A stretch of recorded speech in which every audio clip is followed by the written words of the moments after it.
Hi everybody, we are here in the Audient room getting ready to do Unit 2, the Happy Birthday sessions. This is the second video. You will notice that I've already gone into Pro Tools and went to the setup menu and taken care of the playback engine, making sure that we are at HDX. I have looked at the disk allocation. I have looked at the I/O menu to make sure that all of our I/O has been set for the interfaces that we have in the room. I have gone to disk allocation and made sure that everything's recording back to the hard drive that we want, and gone in, set up my new track that I'm going to be recording today, in addition to all the tracks that are already there, and then set the inputs and the outputs of all the tracks according to what my input sheet is telling me. The input sheet should tell you what you want all of your Pro Tools inputs and outputs to be set to based on what track it is, and it's also telling you what your monitor path channel is. So let's go ahead and follow signal and get some sound up. So I'm going to hit play here, and we see that we have monitor path signal happening. From the monitor input, it's going to go to our monitor faders, which I have pushed up. Monitor faders will go to the monitor pans. You'll notice that I've already started doing some panning here based on what the song is, and I kind of already have an idea of where I want things panned, but you're going to do this as you listen. From the monitor pan, I'm going to route all my monitor path channels to the stereo bus, and I have multiple monitor path channels. Once everything's going to the stereo bus, I come over here and route or push up my master fader to unity gain. Go to my control room source area, make sure that we're listening to the stereo bus, which is labeled mix. And then finally, I turn up my monitors. And you can hear we've got our sound. Once we've got sound, we're ready to start creating our monitor path mix. So I'm going to start my music and start pushing my faders up to where I feel like I'm hearing all the sounds in the mix the way that I want them to, as loud as I want them to. I'm looking to make sure that I can hear all the instruments and that they all have a place sitting in the mix. I'm also then going to start engaging low cut filters, where on this console our low cut filter are, let's see where they at. They are these buttons here, one here, there's one for channel 1. So I can engage the low cut filters on things that need some low cut. I would encourage you to do that to all instruments other than your kick drum and your bass guitar.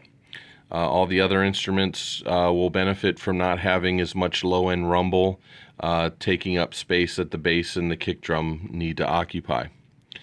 Once I adjust some of those low cut filters, I'm going to come back here. It might force me to readjust some of the fader settings that I have. Now that I've used some low cut, I might be able to give a little bit more boost to some instruments without walking on the kick and the bass. Also, I'm going to adjust my panning a little bit more to taste, which in turn may make me adjust faders yet again. So you can see that this mixing process is very cyclical. It's, you know, when you make a change to something, it might force you to go back and make some other changes to things that you've already set up. So it's something that you continue to work on. Once our monitor mix is made, we need to start looking at our Q mix. Our Q mix is going to come from these blue knobs here in this aux send area. The blue knobs are what we use to create our Q sends. You'll notice that there is a button that allows me to make these knobs pre-fade, and that's something that we want for our Q send. So you'll notice that I've already engaged the pre button on all of the channels that are in my monitor path, and I can start bringing up some signal level. So one of the things to pay attention to on this board is that there is no Q pan.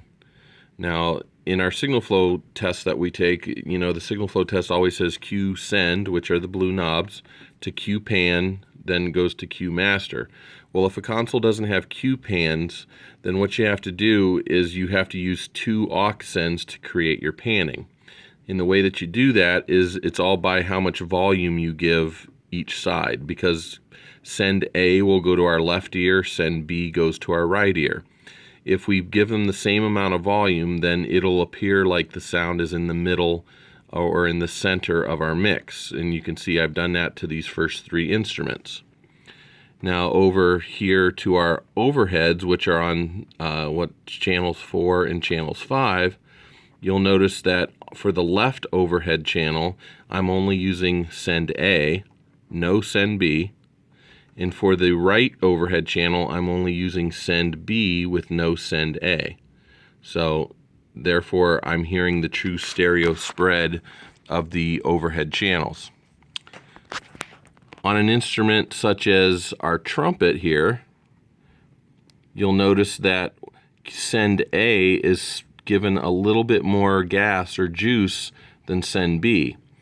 Because what's happening here is that if I had both of the sends going to the same spot, they would be in the middle of my headphones. But if I start with them in the middle and then give one side a little bit more volume, what happens is the sound starts moving towards, and like in this situation, it starts moving towards the right. Now, on this channel, you'll notice that I'm sending more of send B, so that sound is moving more towards the left.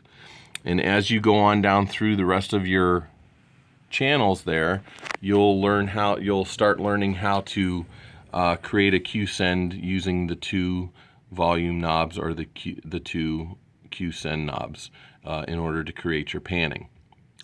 So from Q sends to the Q pan, we move over to our Q master.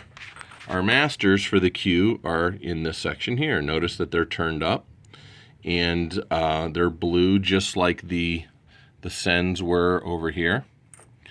From the aux master, that should send us to our headphone amp. Now on the Audient, it kind of resembles the SSL in the fact that it has a foldback section. And if you notice here in the foldback section, you actually have to tell the foldback section to look for aux A and aux B. Notice that for aux A, I push the left button in, and for aux B, I push the right button. So that's why aux A goes to the left ear and aux B goes to the right. When I give it some volume, or give it push play here, and turn up the master outputs of the foldback section, I will notice that I am getting signal over here to my Avium on channels 15 and 16, which is exactly where I want it. So now that I know I've got signal there, it's time to create our Q mix.